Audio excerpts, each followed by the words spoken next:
अस्सलाम वालेकुम, welcome back NPR tips YouTube channel. आज मैं आपके साथ जो विंडोज 7, 8 और 10 के ऊपर प्रॉब्लम आ जाती है कि टच जो कीबोर्ड होते हैं वो आपकी विंडो पर ओपन होता है, मेन कीबोर्ड पर प्रॉब्लम क्रिएट कर रहा होता है, तो इसको कैसे हम डिसेबल कर सकते हैं या टर्न ऑफ कर सकते हैं।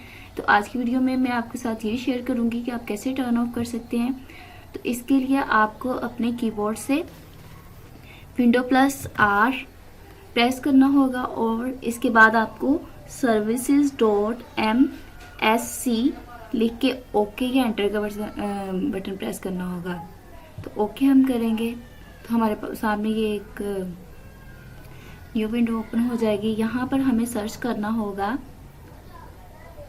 टच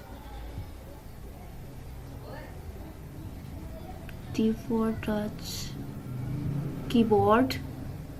तो ये हम यहाँ से ओपन करते हैं। अभी गाइज यहाँ से हमें टच कीबोर्ड के नाम से एक ऑप्शन फाइंड करना होगा, T फॉर टच कीबोर्ड।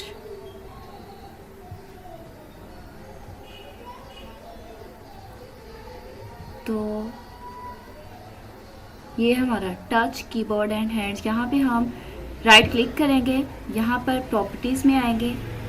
यहाँ पे देखिए जैसे कि इसका जो सेटअप है वो मैनुअल है, तो हम इसे क्या करेंगे, डिसेबल कर देंगे। जैसे हम डिसेबल करेंगे अप्लाई और इसके बाद ओके पे क्लिक कर देंगे।